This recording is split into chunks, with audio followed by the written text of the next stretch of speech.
We hold these truths to be self-evident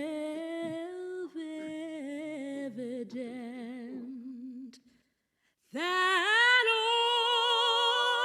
all men are created equal, endowed by their Creator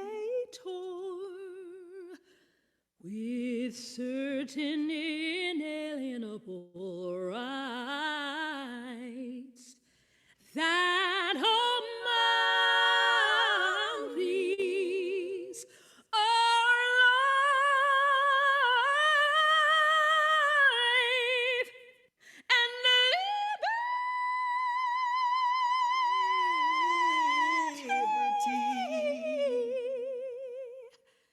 and the pursuit of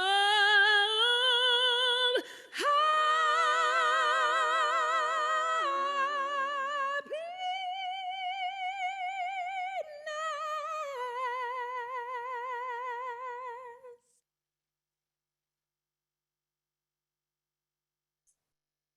Amen.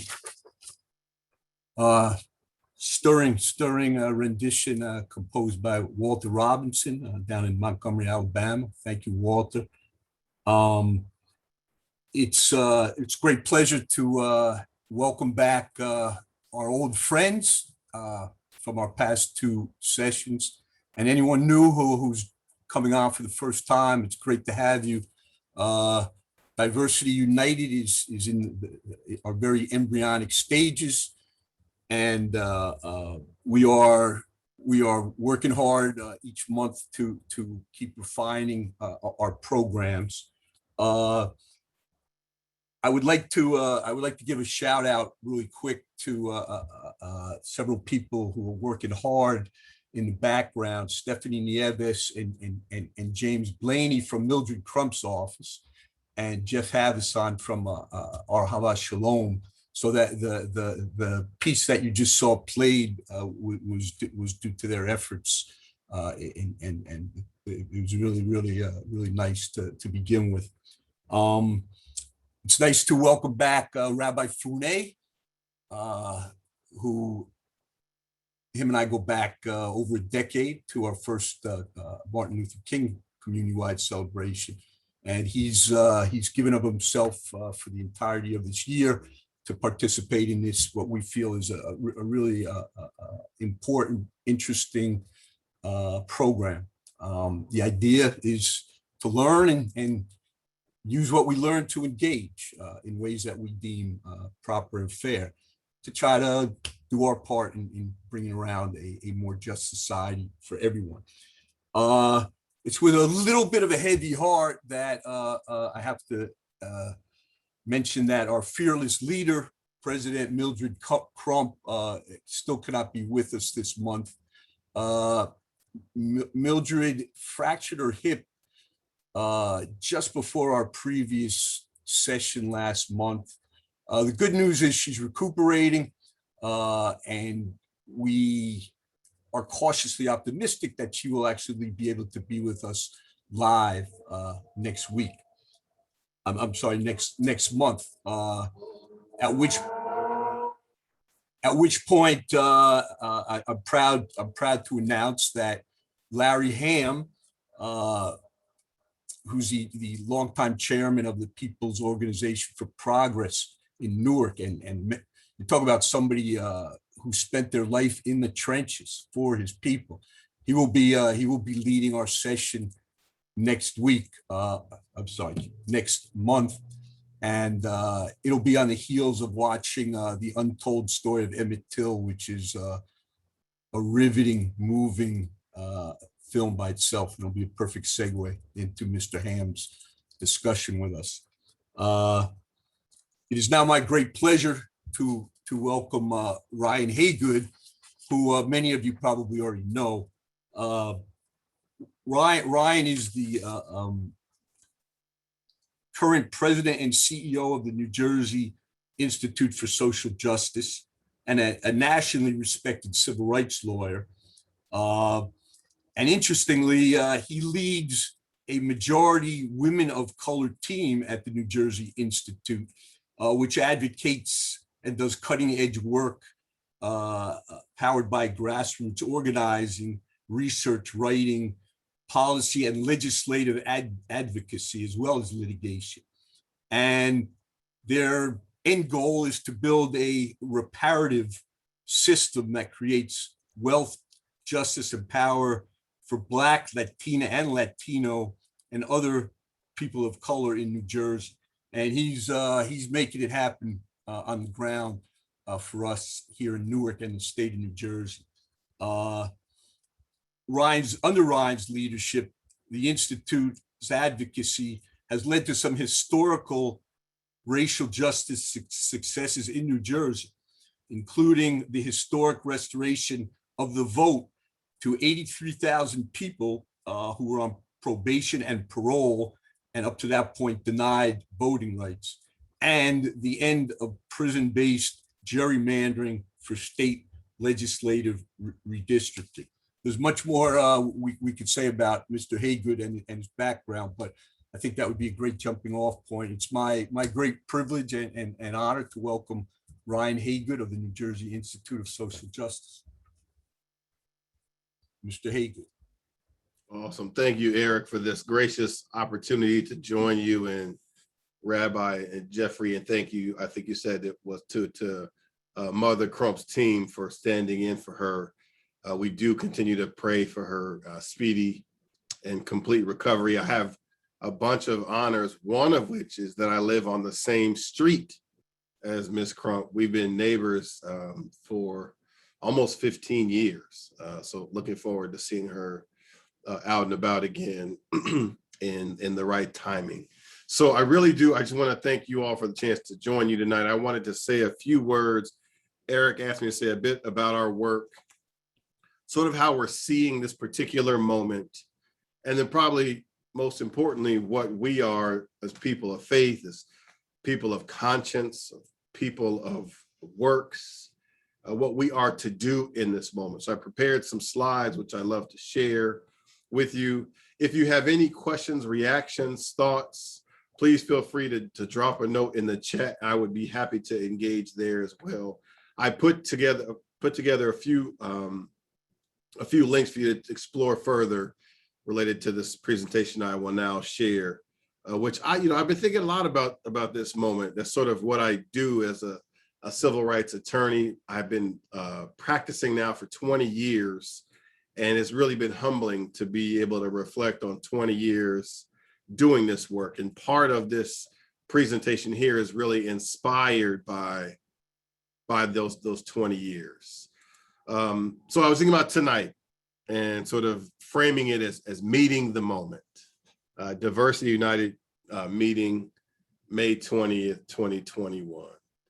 And I've been thinking a lot, as you all have, about this particular moment. This is, as this image reflects, a moment where we're all standing on a foundation. Here, this picture features a young Black boy with a backpack on, but he, like all of us, are standing on a foundation. That foundation is cracked, and it's cracked by structural racism. It is a foundation that we did not create, but we nevertheless inherited from previous generations. And it's those cracks in our foundation that advantage some and deeply disadvantage others, particularly Black people and other people of color. And I just want to say a word about that foundation and what we are to do in light of it. And so this, again, is a picture of a young Black boy on a foundation that's cracked by structural racism. And particularly in this moment, we have been thinking a lot at the Institute, where I'm really blessed, as Eric mentioned, to work with a team of incredible racial justice advocates powered by a majority women of color team, really of some of the fiercest advocates I know. And these cracks right now are causing real earthquakes in Black communities in brown communities and other communities of color. And I think I've been inspired, humbled to be sure by the challenges, but also inspired by the reality that groups like Diversity United are meeting to talk about. So what do we do with those cracks? What are we responsible for? Yes, we didn't make that foundation, but we've inherited a foundation. And what do you do when you inherit a foundation like this one? A foundation that, for example, is causing the pandemic of police brutality. This is a really powerful image of the late George Floyd. This was created back in June of 2020. It's the outline, obviously, of George Floyd's body. We're coming up on 1 year since he was murdered by law enforcement. And he was murdered not by one bad apple. I think we have now learned about the way that law enforcement is currently constructed, that we're not talking about a single bad apple, but instead we're talking about an orchard of trees that are really poisoned at the root. And they produce too often really deadly fruit, as we've seen, yes, in George Floyd, but even the week of his trial, and then more recently last night in Louisiana, and it just continues, this pandemic of police brutality. And part of our charge is to ask ourselves the question: what do we do with a system that delivers these kinds of results? So I'm 45 years old, and what strikes me about this image is that if you look in the middle of it, you'll see, like right in the center of Mr. Floyd's outline, there's a picture of a white car. There's a person on the ground, and there are 3 or 4 people around him. That person on the ground is Rodney King. And those folks standing up around him are Los Angeles police officers. This was March 3rd, 1991. And 30 years later, we're still having conversations about police brutality. And it doesn't matter the city. It happens from city to city, part of a broader pandemic. Dr. King said it this way years ago, that you don't have to see the whole staircase. Just take the first step. And we created this image that lays out a staircase. I think it's an apt metaphor for each of us, that this is sort of a metaphor for life, that each of us, right, we see a staircase, and the stairs represent challenges. And for us, our work is to both confront and overcome the challenges represented by stairs. But by the numbers in New Jersey, the stairs are incredibly steep for Black people in the Garden State. This is a state that is seen very often as a progressive state. It's a state with some of the richest racial diversity in America. New Jersey is also a state with some of the deepest racial segregation in America. New Jersey is every year the 2nd or 3rd wealthiest state in the country. This year we're 2nd next to Maryland. But we're also a state that, alongside this incredible prosperity, exists some real punishing poverty. And so though the Garden State is seen as a very progressive state, it's also a state where Black folks confront some of the worst racial disparities in the country. I just want to tick off 2 that help to guide this presentation. The first is, if you go to the 2nd stair, there you'll see $106,210. That is the individual net wealth of white adults in New Jersey. That the individual net wealth of white adults in New Jersey, $106,210. But for Black adults in New Jersey, the median net wealth is just $179 United States dollars, $106,210 to $179. It's incredible gulf, this incredible racial disparity. I'm going to talk a bit about where that comes from in a moment. And then, because again, that same young Black boy is featured here at the bottom of the stairs looking up at those challenges, I would love for you to go with me 1, 2, 3, 4, 5 steps to the 21-to-1 ratio. That 21-to-1 ratio reflects the Black to white youth incarceration disparity rate in New Jersey. Put differently, a Black child in New Jersey is 21 times more likely to be in prison than a white adult. And this is true, even though Black and white kids commit most offenses at about the same rate here in New Jersey. We also have the highest Black to white adult incarceration disparity rate in the country at 12-1. And back to the youth incarceration disparity issue, New Jersey spends $445,000 to incarcerate each young person. Can you imagine what you could do in the life of a young person were you to invest nearly $500,000?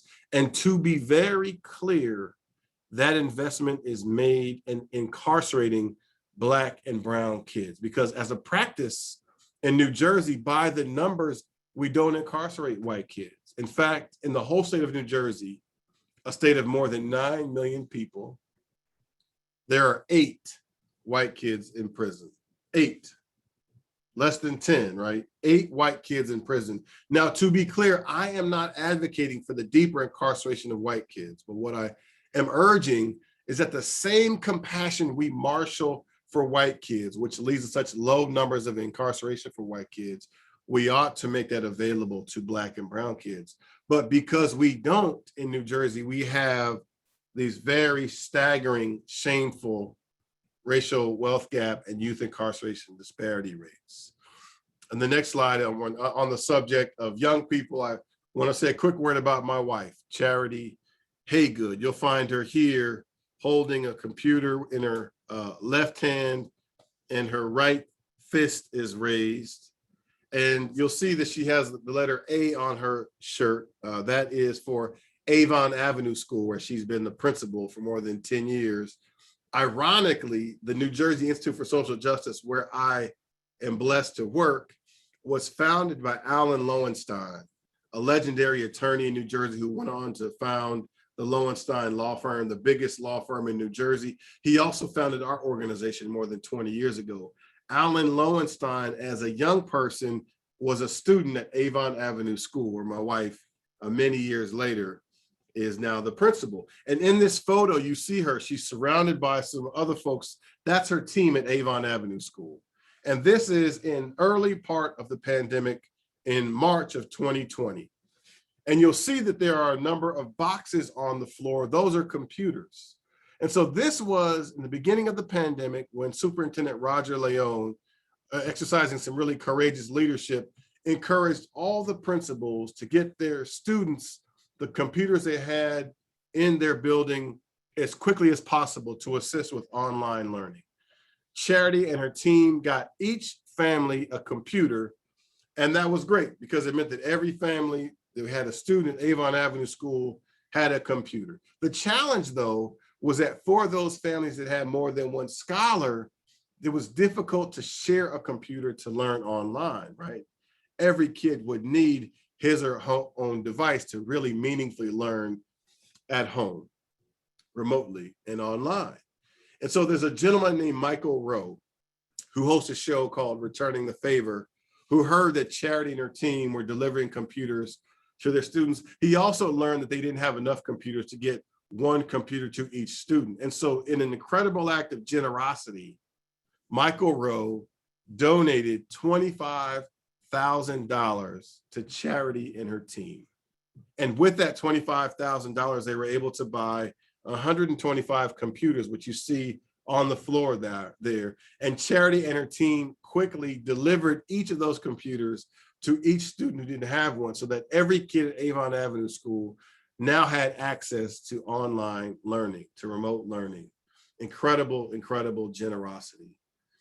But Charity would tell you, if she were here tonight, that they quickly learned that even the most generous acts of heroism, even those generous acts of charity, are not replacements for broken systems. That even when you have a Michael Rowe, who through this incredible act of generosity gives $25,000 to buy 125 computers, and even when you have heroic acts as evidenced by Charity and her team to deliver those 125 computers, even as folks are being encouraged to stay at home, even as those teachers and educators and community leaders are putting themselves in harm's way to exercise their desire to serve their young folks, they learn that even the most heroic acts are not replacements for broken systems. And that's shown in this next photo. These are two of Charity's students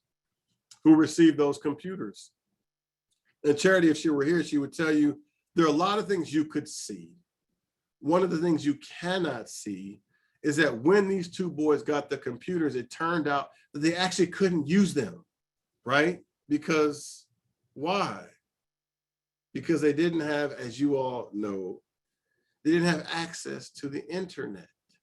And so they have the world's most powerful devices at their fingertips, but they didn't have the means to log on. And so what she would tell you, my wife, Charity, if she were walking us through these slides, is look, there are a lot of things you could see in this photo, some of which absolutely break your heart. She'd say, please don't focus only on those, but recognize the ingenuity of these young minds. See, they move their computers to the windowsill, which doubles as a desk because they were able to borrow the internet from a nearby neighbor. And so they made for themselves a desk on which to put their computers and on which to access the internet. They found for themselves something to sit on, and they grabbed whatever nutrition was available to them. But she would say, if you look closely at the photos, you'll see on the left, the boy who has the word legendary on his shirt in various fonts is very focused and upright in his posture. She would say, I can see him doing something someday like becoming a lawyer or a learned faith leader, perhaps a rabbi, right? Or a preacher, right? And his brother on the right, my wife would say a word about his posture. There's a beautiful posture, the kid in the yellow, and you could see him in the arts industry, perhaps one day performing on Broadway, getting his start earlier in his career here at NJPAC. But she would also tell you that one of the clear takeaways from this photo is that even the best acts of heroism are not replacements. They're not supplements for broken systems. And the brokenness of the system is personified, to put it charitably, in this photo. And so I just want to return to this data point around the racial wealth gap. As we were talking about computers, the net wealth for Black people in New Jersey is $179, less than the cost of a laptop, far less than the cost of an iPhone. It's $106,000 for New Jersey's white people. And I just want to say a word. You know, I very, very often in my line of work, when I share those numbers without the historical context that animates them, people will quickly say, well, the reason is because there's something wrong with fill in the blank, people on the other side of the numbers, Black people, prodigal with our finances, spendthrifts, don't want to work hard, right? The parade of horribles attaches. And I want to speak to that because what that number actually reflects is a design that was created during slavery in New Jersey, which endures into this modern day. So what am I talking about? This is a historical marker in Camden, New Jersey, at Cooper Street. And back in 1766, as this historical marker says, this was a major port in southern New Jersey into which enslaved Black people were imported and then sold. And it says at the bottom, and I apologize, Rabbi, we're talking about difficulty reading small letters. I'll read this part. It says, by 1800, New Jersey's enslaved African population exceeded 12,000. And so this was the largest population of enslaved people here in New Jersey in the Northeast. And this was one of several. Another was Perth Amboy, where enslaved Africans were imported and sold and held in the state as property. Now, very often when I share this slide, people take offense, right? This is obviously an outline of New Jersey, outlined in the Confederate flag. And folks will say to me, as an initial matter, Ryan, New Jersey didn't have slavery. And if we did, doesn't this image overstate or exaggerate the extent to which we did have it? And I just want to say a word about the way that slavery showed up. And then I want to connect that historical institution that took root very deeply here in New Jersey with today's racial wealth gap. And then what I think we ought to do to deal with that. So we released this report.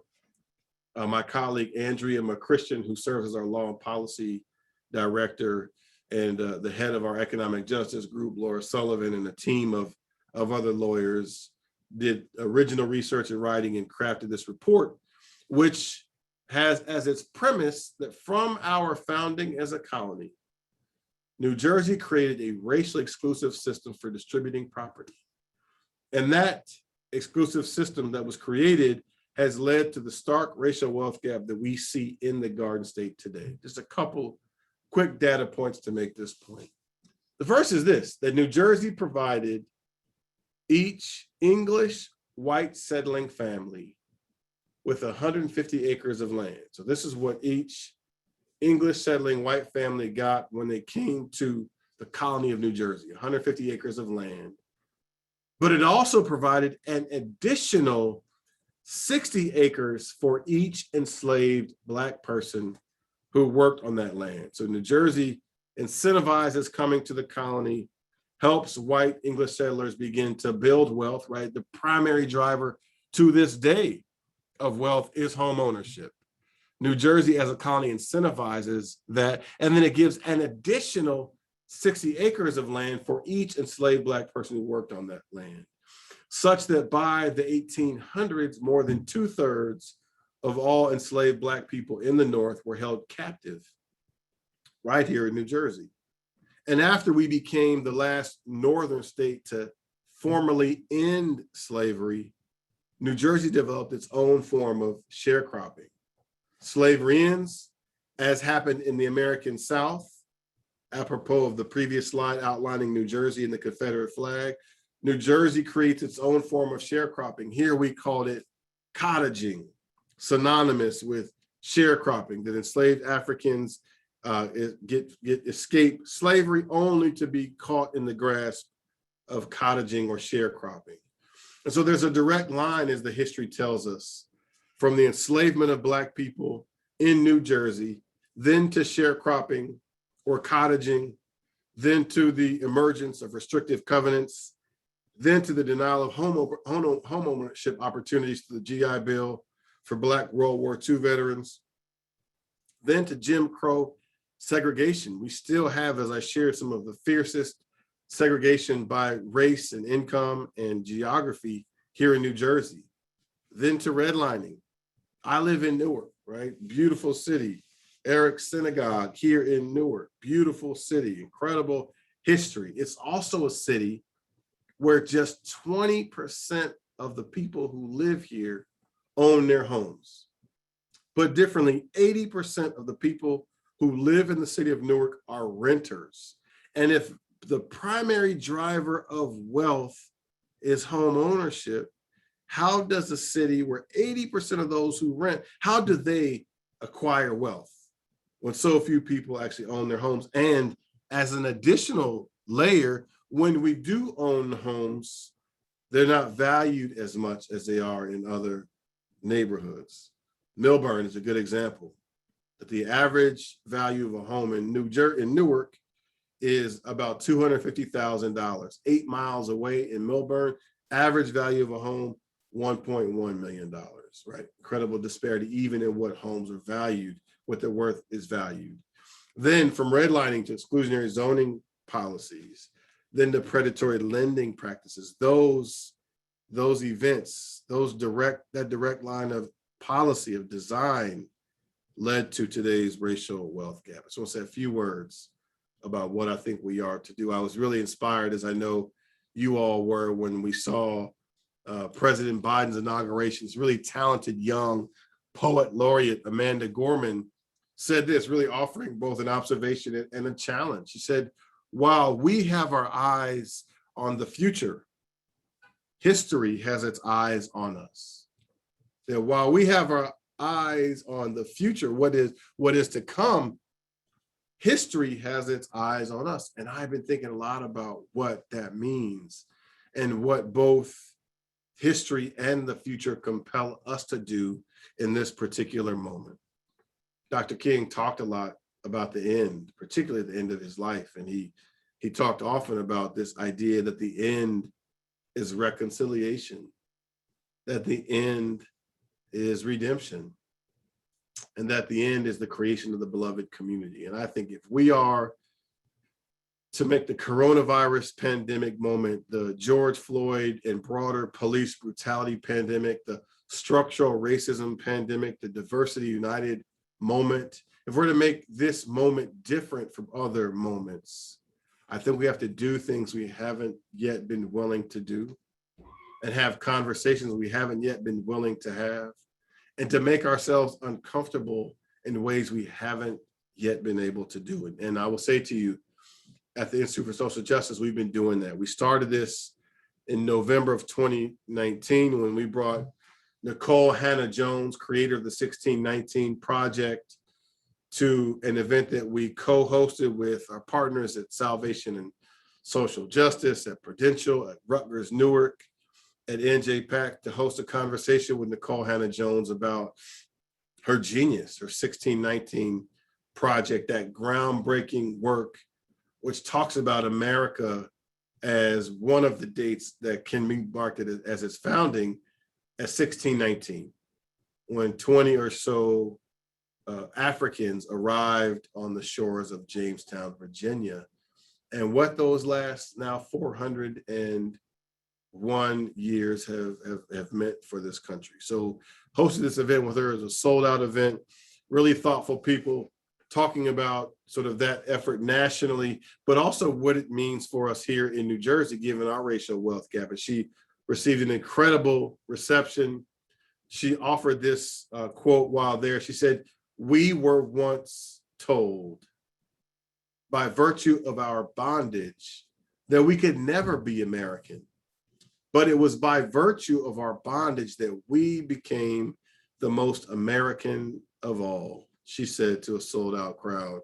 And then the most American of all, in quotes, here I'm referring to the crowd, said back to Nicole, "We offer you 2 standing ovations." The first she received when she first came out, the second she received at the end of her talk. And then in this other tweet, I invited folks who joined us that evening to join us in Trenton to introduce an important bill. The tweet says, 400 years ago, Black people arrived in Virginia. 400 years later, Black people in New Jersey face the worst racial disparities in America. And so we invited those folks across the state to join us in Trenton to introduce a bill that would urge New Jersey to do 2 things. 1, to take responsibility finally for its role in slavery, and 2, to begin to structure policies and practices, systems and behaviors to repair that enduring harm. And so this is a photo of a number of courageous legislators, advocates, faith leaders who joined us that day to introduce that bill, to create this task force. At that moment, no state in the country had ever passed this bill. And to be clear, I'm talking about creating a reparations task force to study the role of New Jersey in slavery and to make policy recommendations around how to deal with that enduring harm. And what that requires of us is that we finally say the word reparations, that we're clear that structural racism caused at its root and it continues to cause as part of its enduring legacy harm, and that it's long past due to repair the harm. And the way we do that is by finally beginning to say the word reparations. I dropped a link in the chat that allows you to take action This is a critical election year. This is a year in which every seat is up in the New Jersey legislature, every seat in the Senate, every seat in the Assembly, and the governor is running for re-election.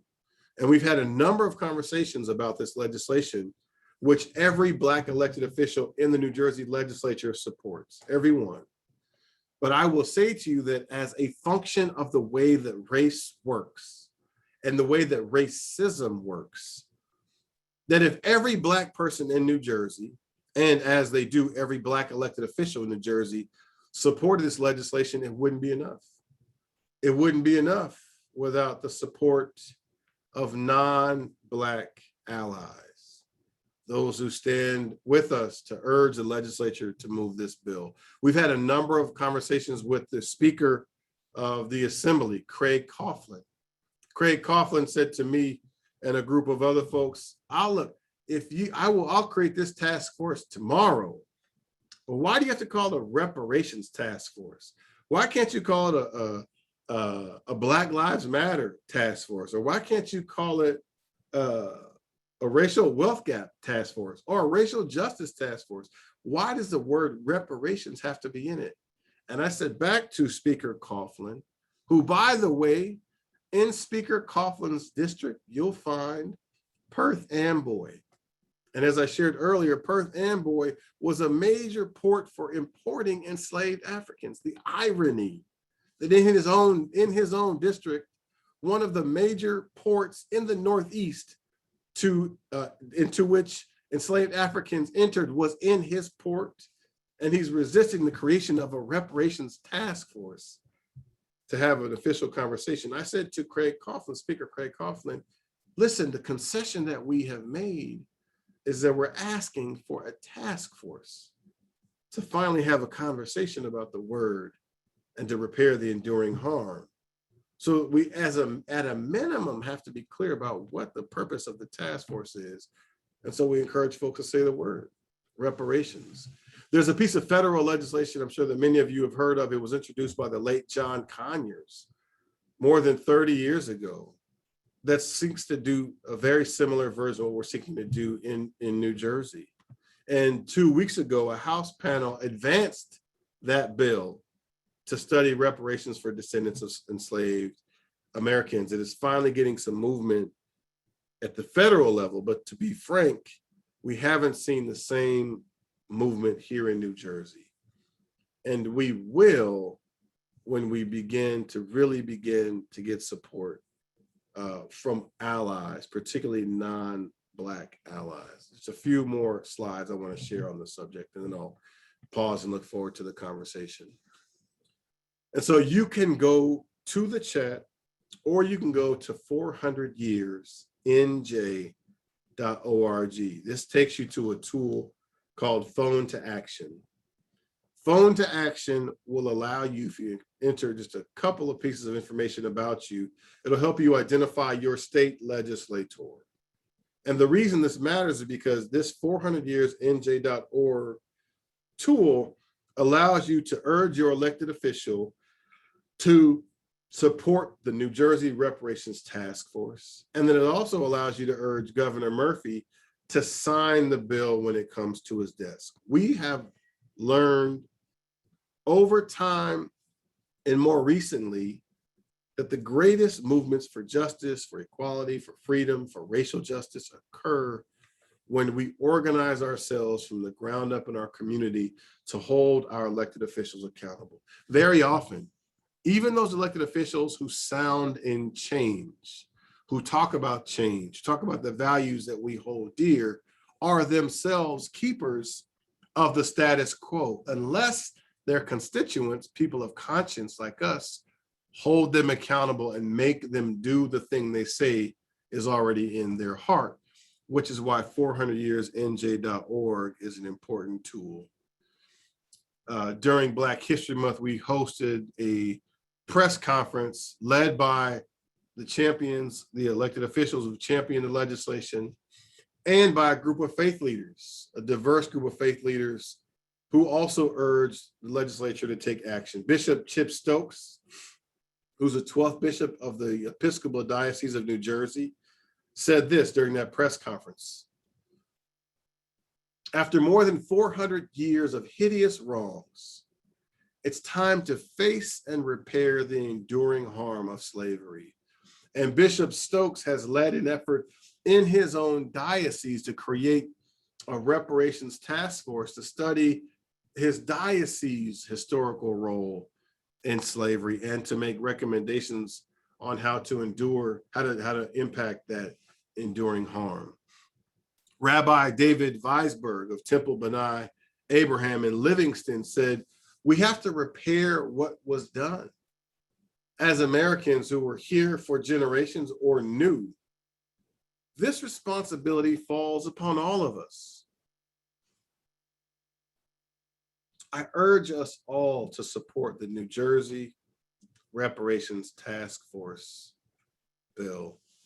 And then finally, Reverend Anya Samler from Montclair's Universal Unitarian Church offered these really powerful words. I want to share a quick clip of hers because it really speaks to this point about really what allyship looks like. There's so much talk recently about what it means, both to say that Black Lives Matter, but also to make that concrete. That if I articulate the undeniable truth that Black Lives Matter, how do I make that real? How is that made manifest? How is that concretized? And this is Reverend Anya Samler with 2 minutes on that point. I have benefited. Governor Murphy, you have benefited. Leader Coughlin, you have benefited. If this reparations bill continues to languish, we who have benefited can continue to benefit from all that remains hidden. We hear from you, Leader Coughlin, that there isn't enough support for the bill. That's not true. There is the entire Black Caucus and their allies, like us, who demand its passage. We know this is an election year.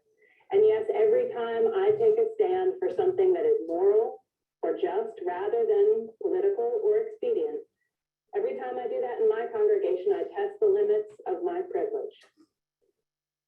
But you know what? Every time I don't, I lose a piece of my soul. So Speaker Coughlin, let me say it with your own words. On February 19th, the day of remembrance for the Japanese internment, you shared this over Twitter. You said, allowing hatred, fear, and racism to rule our actions has terrible consequences. Why? Yes, it does. As Ryan Haygood shared, but it needs repeating, the median net wealth for white individual residents in New Jersey is over $106,000 compared to $179 for Black individual residents. The status quo says that white individuals are worth nearly 1,000 times more than what Black individuals are worth. Is that not the very definition of injustice? So what is it that prevents the passage of this bill to investigate what it would mean for New Jersey to take responsibility for this injustice? What is it other than fear? Fear of what we might find and what we might lose. And by we, I mean those of us who, without this study, continue to benefit from this same sinful history. You must not let fear steal your courage. We need leaders who are willing to lead, not just because it's easy, but because it's right.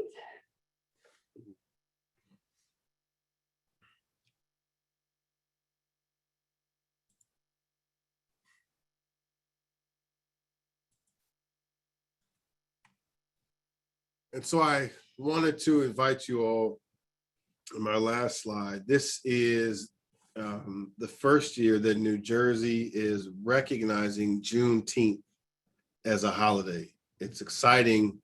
I'm somebody who's from Denver, Colorado. We used to have, Rabbi, these very large Juneteenth celebrations there. Juneteenth commemorates the day when General Gordon Granger rode into Galveston, Texas on June 19th, 1865. And he told a field full of enslaved Africans that they were actually free. The thing is, they had actually been freed 2.5 years earlier by Lincoln's signing of the Emancipation Proclamation. And so Juneteenth is a celebration of freedom, but it's also recognition that our work is not yet done. And so on June 19th, here in the city of Newark, starting at 12 noon, we're going to have a march from the Lincoln Memorial at 50 West Market Street. We're going to rally, we're going to march to City Hall, the steps of City Hall, and we're going to have a rally there. And the rally is in support of the New Jersey Reparations Task Force. We have a host of organizations who are participating. The mayor of the city and a number of other folks will speak. A number of elected officials who support the legislation will be there. We've invited Governor Murphy to join us. And I encourage you all, please, if you're available on Juneteenth, to commemorate the first state holiday celebration of Juneteenth, but also the effort to make that holiday meaningful by passing the New Jersey Reparations Task Force bill. And with that, you all, I'll pause and look forward to the conversation.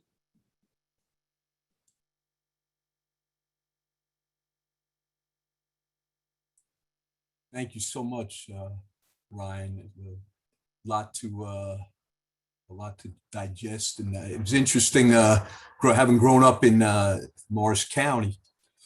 I was a public school student as well as my sisters. Discussion about the North's role in slavery was basically non-existent, and I found that very illuminating, just as to the extent to which New Jersey was involved in slavery in the North. I thank you for underscoring that. Yeah. I think, to your point, Eric, I think it's not, it's not, when I have had this conversation with folks, and no disrespect to people, native New Jerseyans, but I think that there is a sense from some of a little bit of righteous indignation that the idea of New Jersey as a slave-holding state is inconsistent with the New Jersey they've come to know. And I have heard a number of conversations from folks about how distinct New Jersey is from some of the southern states. I've heard so many jokes about Alabama, Louisiana, Mississippi. When I was doing some work around voting, when I first started the Institute, I was seeking to your point, Eric, around restoring the right to vote to people with criminal convictions. Someone said, well, New Jersey's not Texas. There's a sense that we are distinct from the South. And I lift up those numbers in staircase because, in fact, by the numbers, New Jersey is worse than all the southern states in all the areas that are most substantial with respect to Black people. We've got the worst racial wealth gap, the worst Black to white incarceration disparity rate, some of the worst maternal health outcomes, some of the most ingrained racial segregation in schools and classrooms. My wife has been a teacher in Newark for 25 years. She's never had a white student. She's taught in 3 different schools, thousands of young people in Newark South Ward, never had a white student. And that speaks to the deeply entrenched racial segregation in the state. So a part of this conversation is painful, but it has to involve truth. It has to. And part of why this task force is so important is because that's what the task force is about, is telling the truth so we can confront the challenges that we face and come up with solutions collectively to overcome them.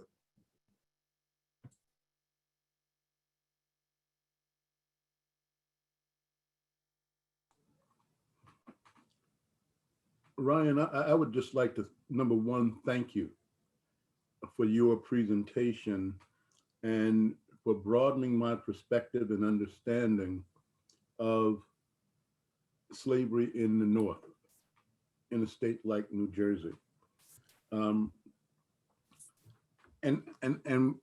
I wanted to just kind of touch a little bit on the history of New York City, who their leadership wanted to acquiesce and become a part of the Southern strategy, the South's breaking away, the Confederacy, because they saw that they were going to lose money.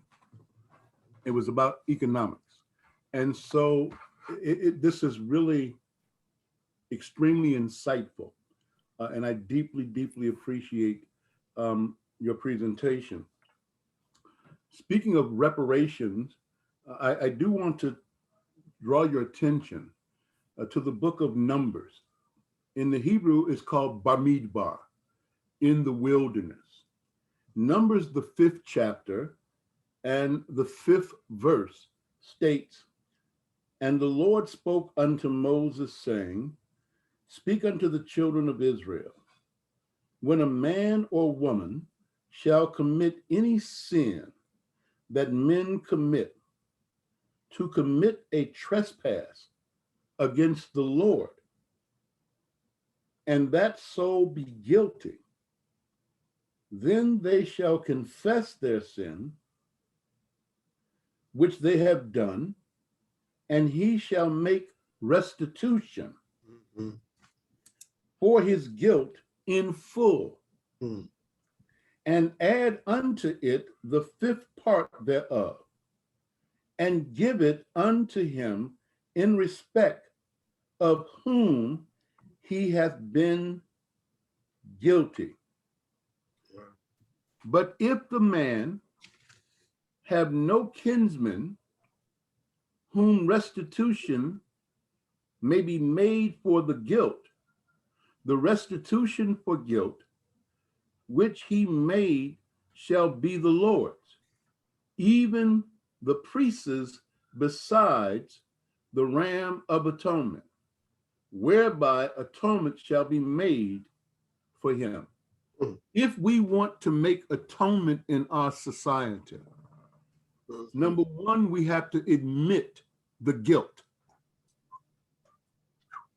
And when this country is prepared to say, we were guilty of the institution of slavery, the dehumanization of people of African descent, and now we're witnessing it with respect to Asian people, with respect to Latino people, Black and brown people, and yellow people. This, we really need to speak, I think, with a more forceful voice to these issues. Yeah. And I said this a month or so ago, in South Africa, they had a reconciliation. They came together to try to reconcile, and they admitted that apartheid was wrong. And many of the individuals who had governmental positions and police and so forth and military, they all came to this table and they spoke truthfully and they spoke honestly. And in America, before we can get to restitution, before we can get to reparations, we must have reconciliation. America must be willing to say, we were wrong.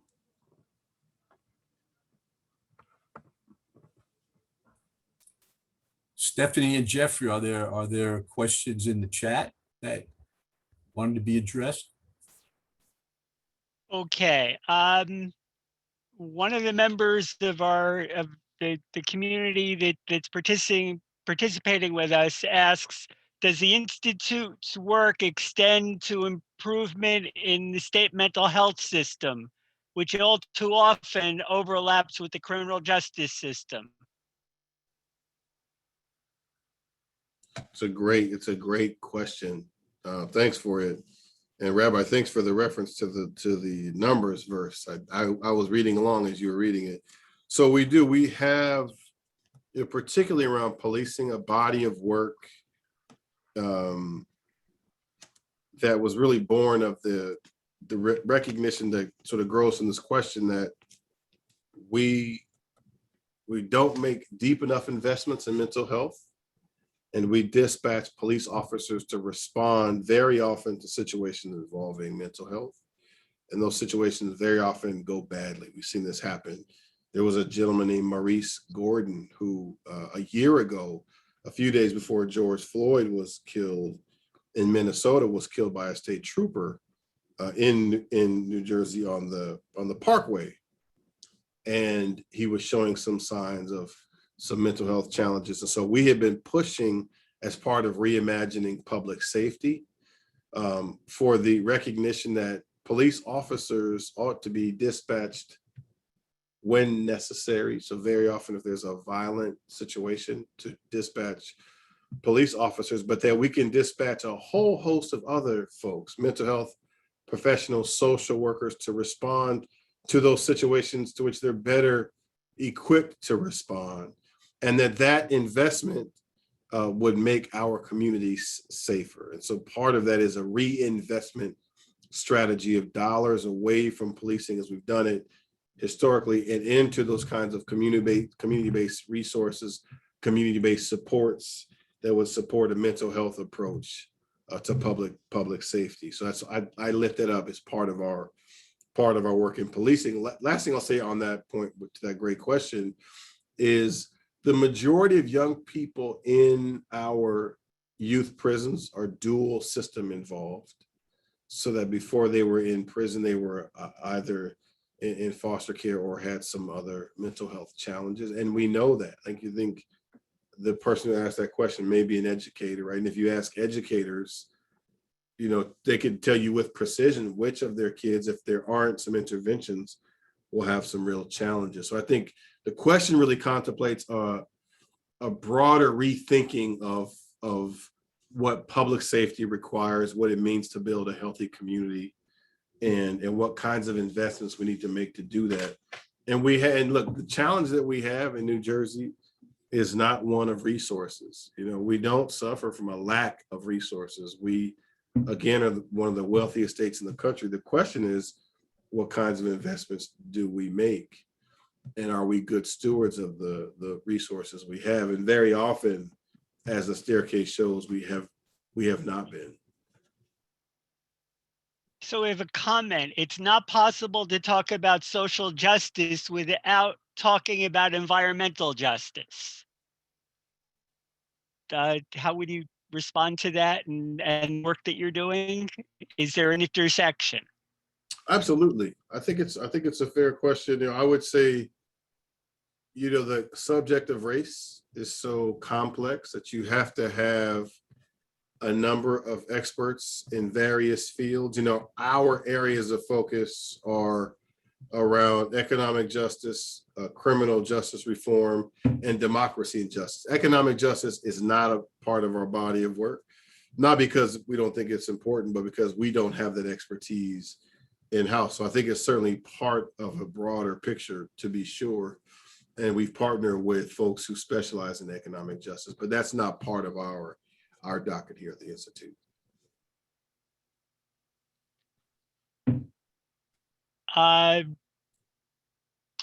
One of our people says, I think there are 3 powerful sources of non-people of color support for reparations: the religious institutions, corporations that have their financial roots in slavery, like Tiffany's.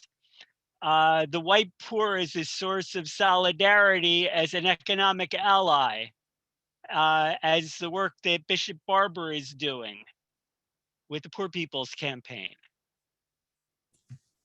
Yeah, I'm a big fan to the third point of Bishop Barber and the work he's doing in North Carolina. And he's been building that work to create a coalition of folks for many years. I think there's lots of promise.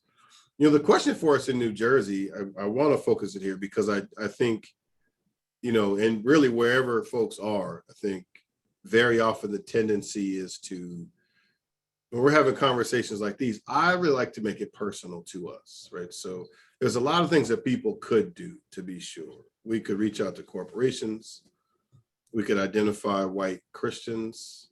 You know, although the truth is that over time, you know, very often our faith institutions have been perpetrators of the wrong. And we have been challenged, if we get honest, in getting courageous leadership from faith institutions, right? Very often, and I'm generalizing here, so please don't kill me for this, but very often our faith institutions are keepers of the status quo.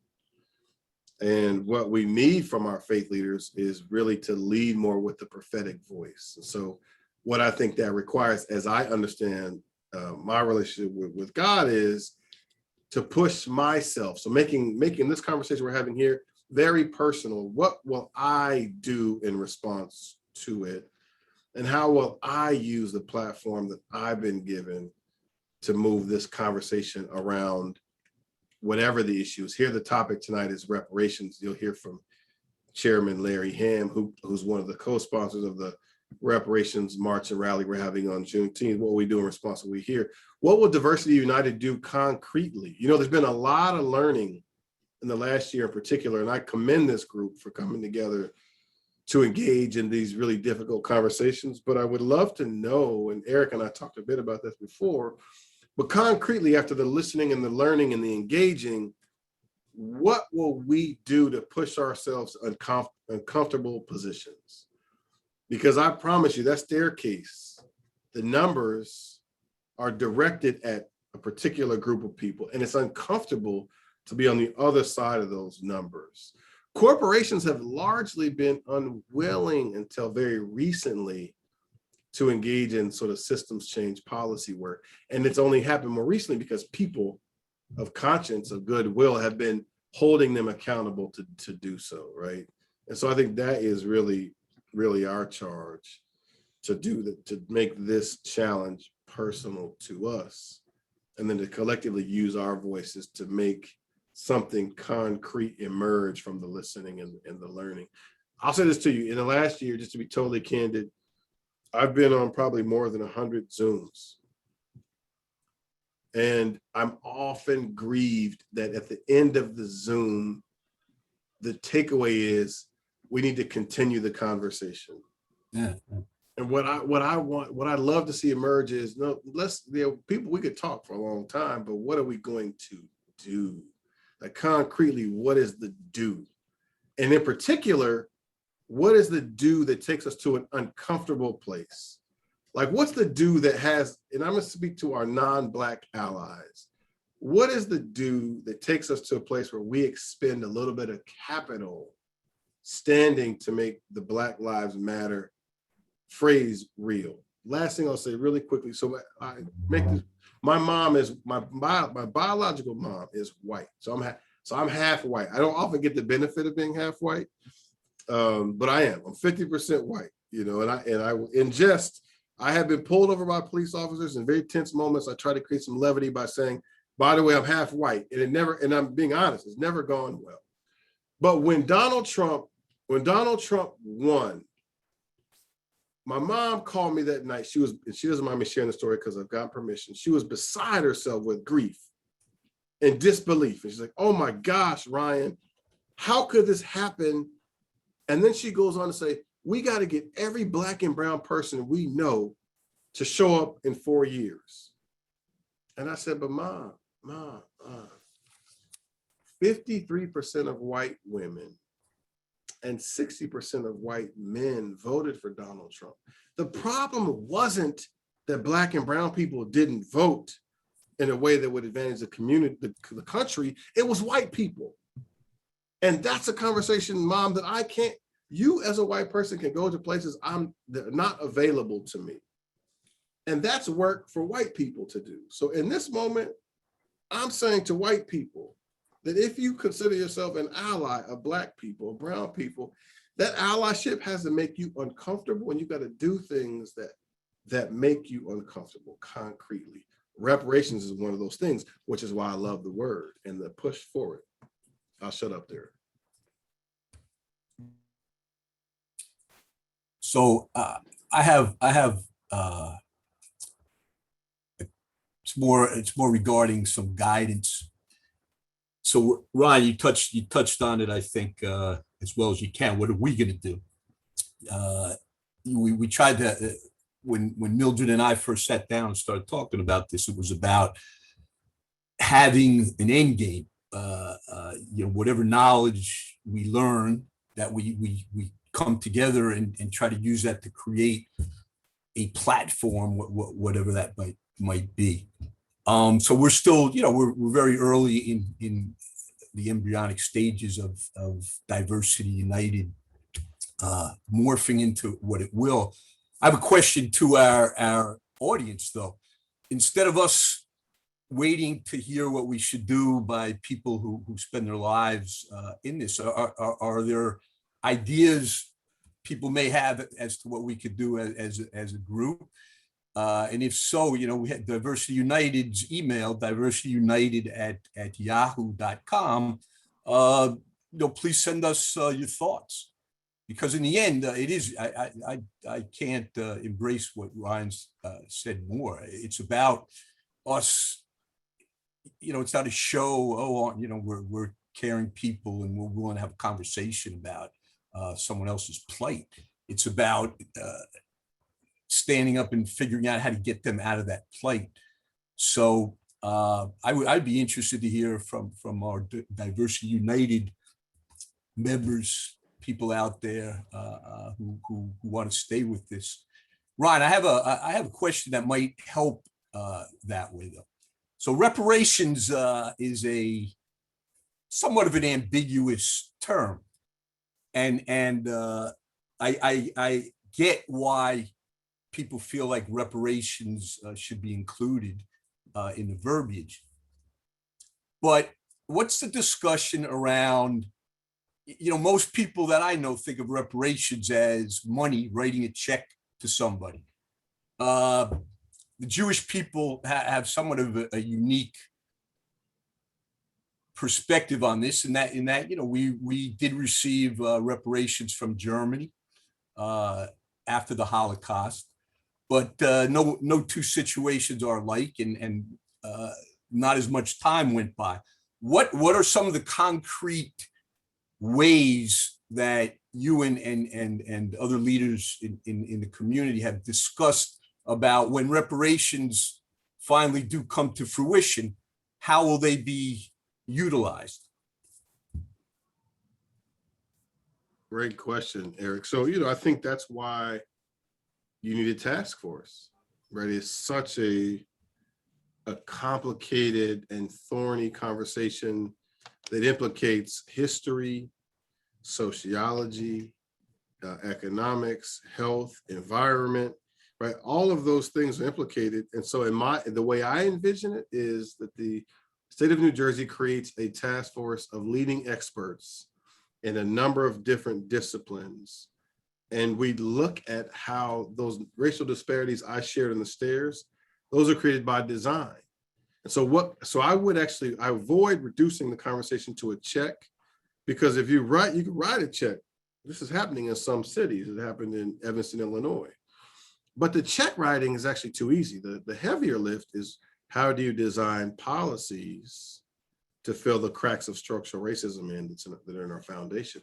How do you structure policies, for example, that ensure that every kid in the city of Newark has access to the internet? Like, how are you going to have kids learning at home when they don't have access to the internet, right? So I would think about this as an effort led by a thoughtful group of experts to make policy recommendations that seek to address the enduring harm of slavery.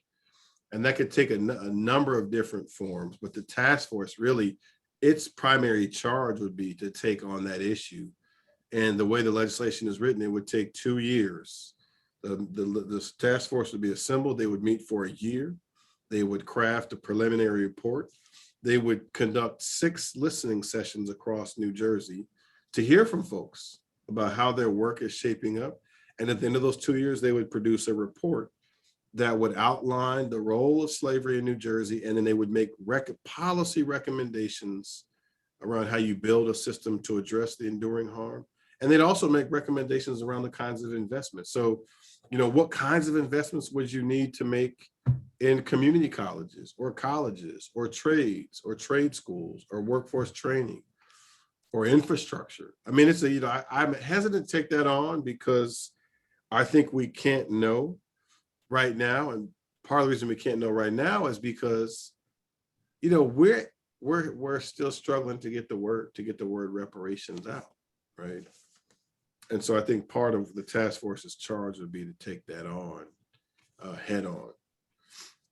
And I will say to your question, Eric, as it turns out, only one state in the country has ever created a reparations task force. It was California. New Jersey we got our bill introduced here in 19. California took a version of that bill, introduced it, and the governor there signed it in 2020. And so New Jersey could now become the second state to create a reparations task force. I don't think there's a question about whether there's been harm from structural racism. And to Rabbi's point, we've also, as a country and as each individual state, we've never grappled with that reality. And the racial disparities reflected in the numbers bear that out. In Judaism, we have a situation that is called tikkun olam, to repair the world. And that is one of the principal foundations of Jewish social justice, to repair the world. And in moving to make the world a better place, I want to suggest that Maimonides offered 8 levels of helping an individual. And the principle, the highest level, was providing for individuals the ability to fend for themselves. In other words, giving them the structure that many immigrants from Europe received from the United States government as they came into this country. Dr. King spoke of these things. Not only did they get land, he said, but they get funds to go to college, to various colleges. Not only did they get funds to go to college, they also got resources to buy the equipment to do the farming with. In the college, they learned how to farm. Then they got the money to purchase the equipment. So we need to get beyond Martin Luther King, I have a dream, because he wasn't dreaming about this.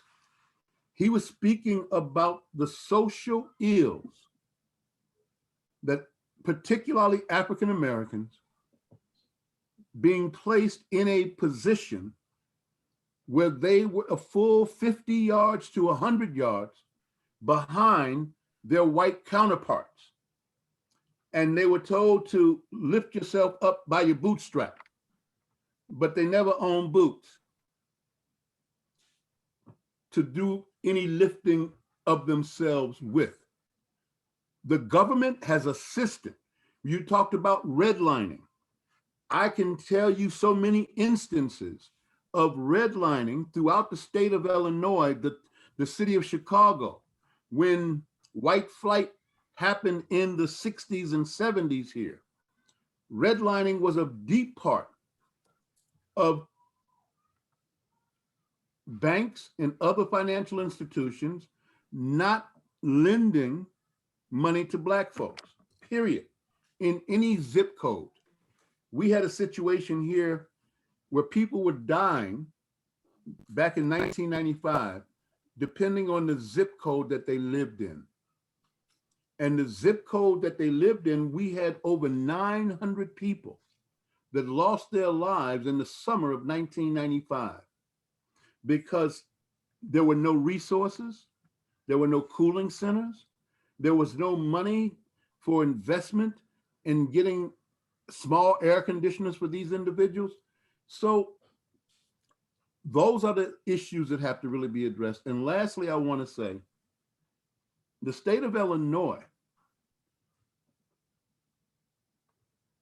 sought to close down the majority of the mental health institutions in this state. And at the same time, we built prisons. So in a 12-year period, the state of Illinois built 13 prisons. And so, and all of the mental institutions were closed. We protested, we went out, we spoke, but the deal was done. And so many of the individuals who are today's quote unquote criminals are really mentally unstable individuals.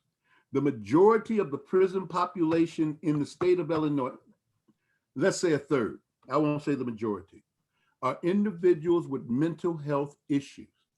And I don't know if anyone has done any research on it, but I'm certain that if you look into states that have cut back their mental health facilities, you will see a dramatic increase in the prison population, and many of these individuals have mental health issues. And I'll be quiet.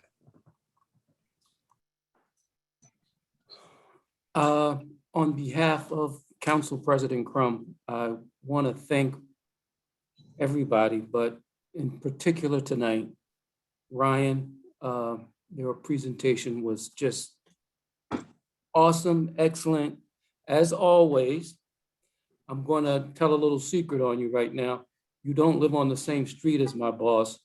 You live on the same block. So she loves you so much, and we all love you because your work, this is just a small little touch of what you do every day. You're always out there, and anytime that I've ever been in a room and you've done any presentation or given any speech, I always leave out learning. I always leave out so impressed and so thankful. Amen. Amen, right. And thank you for making this presentation tonight, because I'm sure it's enlightening for everyone. And James, it yes. would be Pastor Bartley, one of our co-founders to Diversity Maine, has arrived. I just want Ryan to have a chance to say hello. I know they know one another. Pastor Bartley, good to see you. So good to see you. I was trying to get on. I just serve on so many boards. We had a board meeting with the Chad Foundation, but I'm so glad that you all had one of the best, and that is Ryan Hagar, who does an outstanding job. I wish one day I could be somewhat like him, but he supersedes us all in his involvement, his endeavors, and all the things that he talked about. I was able to hear, even though you did not see me. And kudos to Ryan as always. He's someone that I'm hoping he does not go to DC, but he stays along with us because we so greatly need him. And I think that we need to see how we can expedite this, as we talk about California being the first, and the time period that it took, and the time period that it might take here in New Jersey. I think that this is something that we need to be speaking about and trying to get the governor and the legislation to really do something immediately. I don't know how, as he mentioned, Pastor Barbara out there, you know, we just was with him with the Andrew Brown funeral, and how we can get this expedited. That's something that I'm concerned about, how we can move this faster, because this is well overdue. And as he mentioned, Larry Ham and others who are out there every day fighting for our community. And we're thankful for what the Jewish community have accomplished. But it always seems as though when it's relating to us, we're the last, you know. And as you all know, those of you that sit on this committee with me, and Council President Mildred Crump, that why does it always take so long when it's regarding us? And that is an issue. And as we are approaching the governor's reelection and things of that nature, I think this is a time where I really would like Ryan to talk about how could we get this on the agenda now? So Ryan, I just, this is a largely Caucasian white audience. One thought listening to you throughout the night, you talk about trying to get more white allies, which I think is right. I think the more clarity and specific nature of what reparations ultimately would look like would go a long way to bringing more people to the table. I grew up where I grew up. My buddies, sisters, etc. They're the biggest hearted people I know. They give you their shirt off the back, but they're also demanding as to where they're going to put their resources. So I think the more clarity that over time you're able to bring specifically to what reparations will go toward would go a long ways to bringing engaging more people. Yeah, so I appreciate that point, Eric. I guess I'd say in terms of clarity, the task force would, as all task forces do, be assembled to answer two questions, right? One, what was New Jersey's role in slavery? Point two, what kinds of policies should we put in place to address it historically and as it's shown up over time? That's it.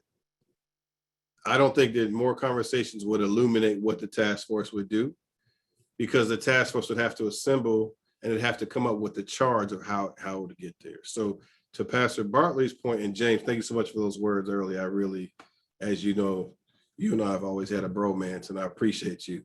I would say this august body of folks could do two things. One, 400yearsnj.org to urge your legislators to pass the bill.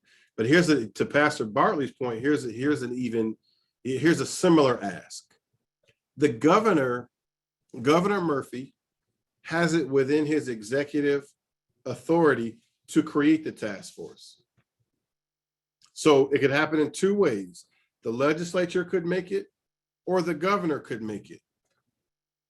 Either way, it's New Jersey creating it. So on the subject of allyship, there's 33 folks on this call.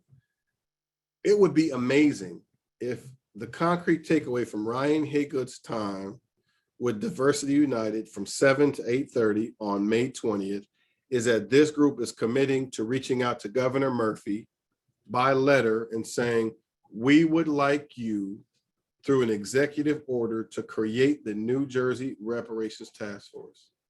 And he could do it. In fact, to further concretize it, he could join us on June 19th here in Newark on the steps of City Hall. The mayor would speak, Larry Ham would speak. Governor Murphy could step to the mic and say, hey, you all, Governor Phil Murphy, by the way, as you know, I'm running for re-election, just real talk. The first time, as Pastor Bartley reminds me often, first time Governor Murphy ran, he got 94% of the Black vote. 94%. He only got 47% of the white vote. Why does that matter? Well, because it's Juneteenth. So on Juneteenth, I'm saying I'm creating a New Jersey Reparations Task Force by executive order. He could do that. And at the end of that, all he would have done was created a task force. I just want to remind us what the thing is. All we're doing is saying we need to create officially a body of thoughtful folks to have a conversation about slavery in New Jersey and the policies to deal with it. Governor Murphy could do that by an executive order on Juneteenth, and he'd make history because no governor has ever done that. And he'd be a hero. Pastor Bartley could say this. It'd be high fives and what a way to commemorate Juneteenth. And then on the other side of it, the task force is created. Someone from Diversity United should represent on that task force. And then we begin to have real conversations about these stairs. Why do we live in a state where, to Pastor Bartley's point, Black people confront those racial disparities? The short answer is they're deeply rooted in slavery. Why in 2021 is the individual net wealth of Black adults $179? Like, why is that? And Eric, if that number, if that doesn't unsettle people, I got nothing left. So I got nothing left. I think that's a great idea. So for the people. Eric, I just- want to say this to Ryan, because he just spelled it out for Diversity United. He gave us what we need. And what Ryan, him and I work together. And what I'm going to commit to Ryan is that we're going to, Eric, we need James, we need you guys to put something together, okay? And I would take on the lead role of that I would call the governor myself personally, okay? And tell him, one, why isn't he on the Juneteenth with the mayor of the city of Newark? And that when he come out, this is what he needs to be talking about. And Ryan knows me.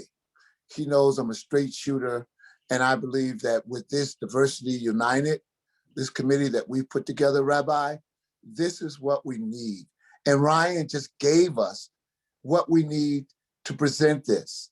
And forget about the legislation. Let's go straight to the top. Yeah, so what I was gonna add to it, Pastor Bartley, is if everybody in the audience, if you would write to Diversity United at yahoo.com and tell us if we could attach your name to the letter that Pastor Bartley and others will pen. It's going to give it more juice. And I think, to Ryan's point, that matters to elected officials. So I'm not going to put people's names on there just because you were here tonight. So please be proactive and respond. And that's good that we get their names, but what the governor needs to see is our name. Not only our name, but our phone call, our direct phone call to him.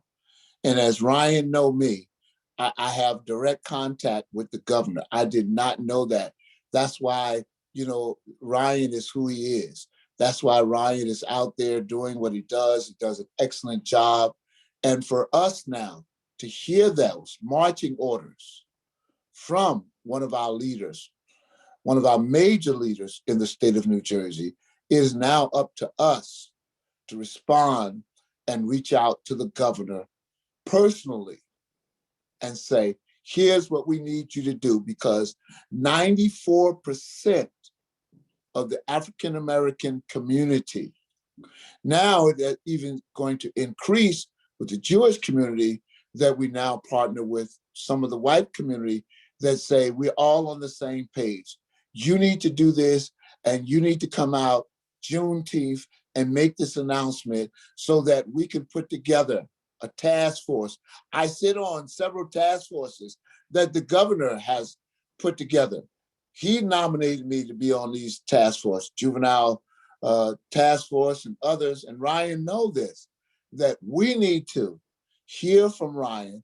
And what we need to do now is reach out to the governor immediately, because Juneteenth is right around the corner.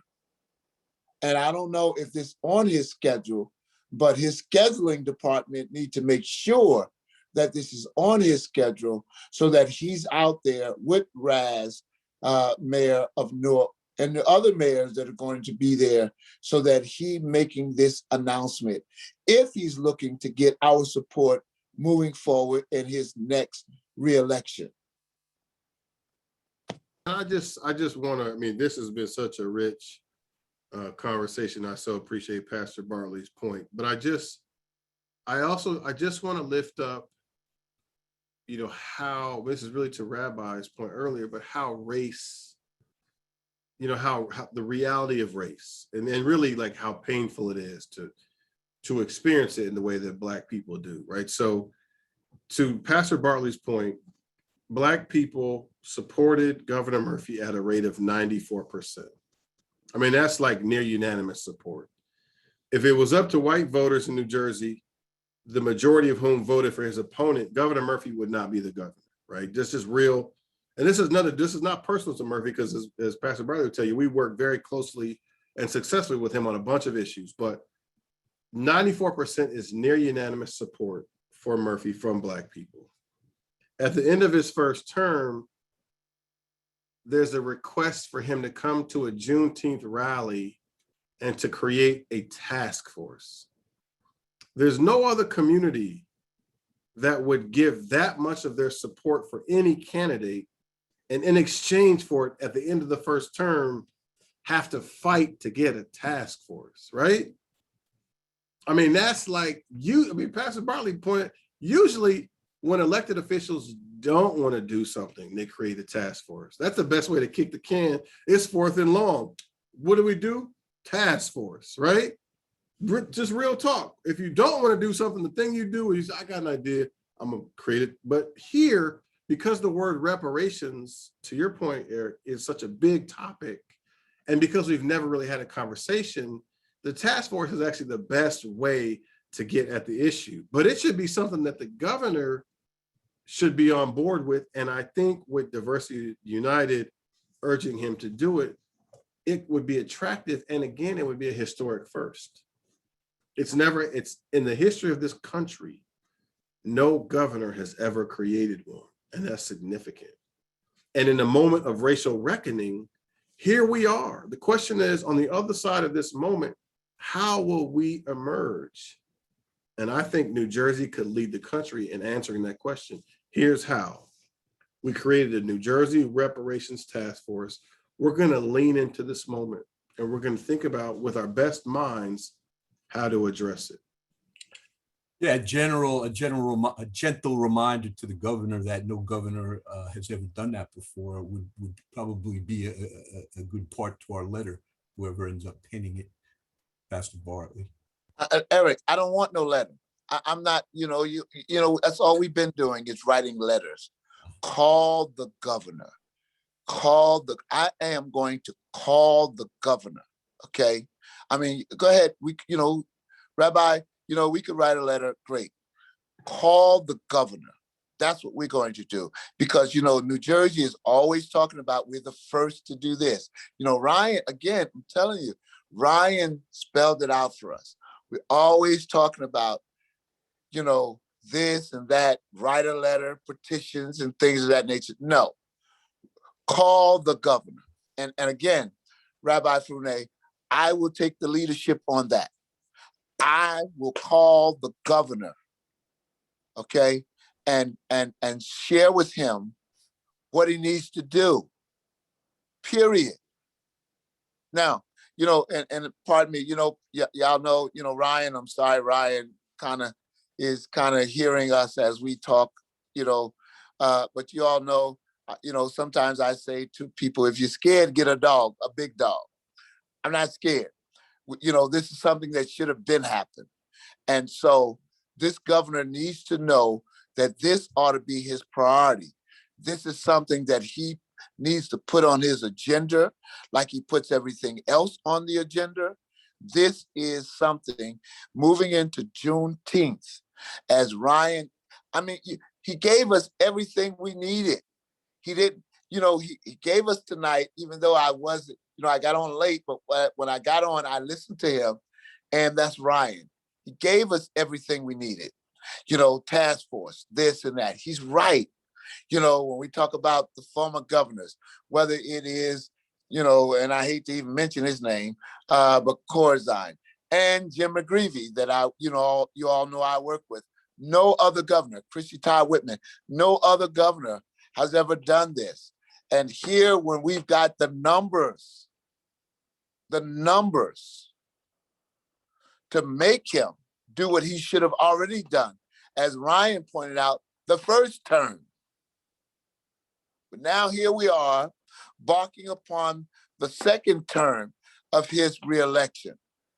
And as we've formulated this coalition to talk about Diversity United, Eric, you are the best.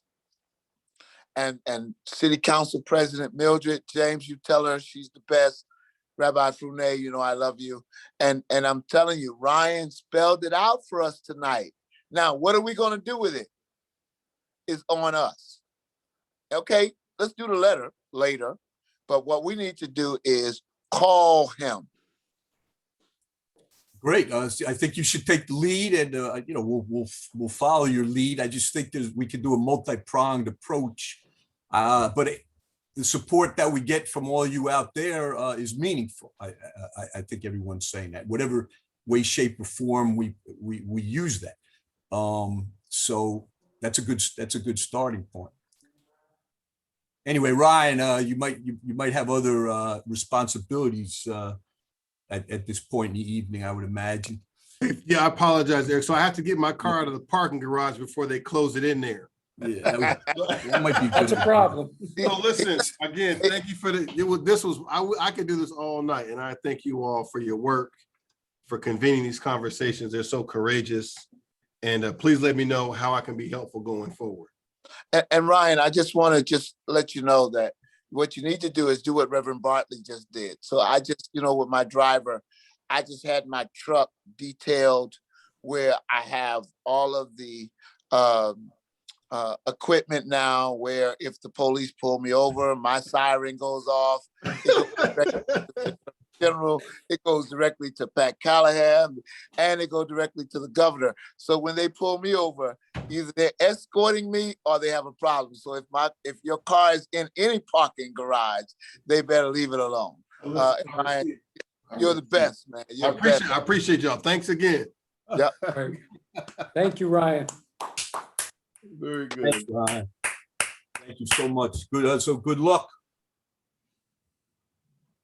I think that's a wrap. People out there, contact us. Let us know what you're thinking. James and Stephanie and Jeff and I will try to be responsive. But please get involved with us. That's really in the end what it's about. Eric, can you just do me one favor? As Ryan spelled out everything for us tonight, can you send that to me? I know I have been so busy, the George Floyd is just really taken, Reverend Sharpton's really got me running crazy. And I know I'm behind in some information that I'm supposed to send you. So Pastor Bartley, we'll send you we're recording everything. So we'll send you the whole. Yeah, but just write something down. Right, as well. So when I speak to the governor, I want to be on point. I want those talking points that Ryan gave us tonight, so that when I speak to him, he'll know exactly what I'm asking of him. Reverend Pastor Bartley, Ryan did give a great presentation, and he had spreadsheets or PowerPoint, whatever it was in, and we'll make sure you get that. I will give you a call tomorrow, and whatever you need, we'll get you. James, all I need, and James, is always good seeing you. Just give me some talking points. Okay. As council president, I will call the governor as soon as I get it.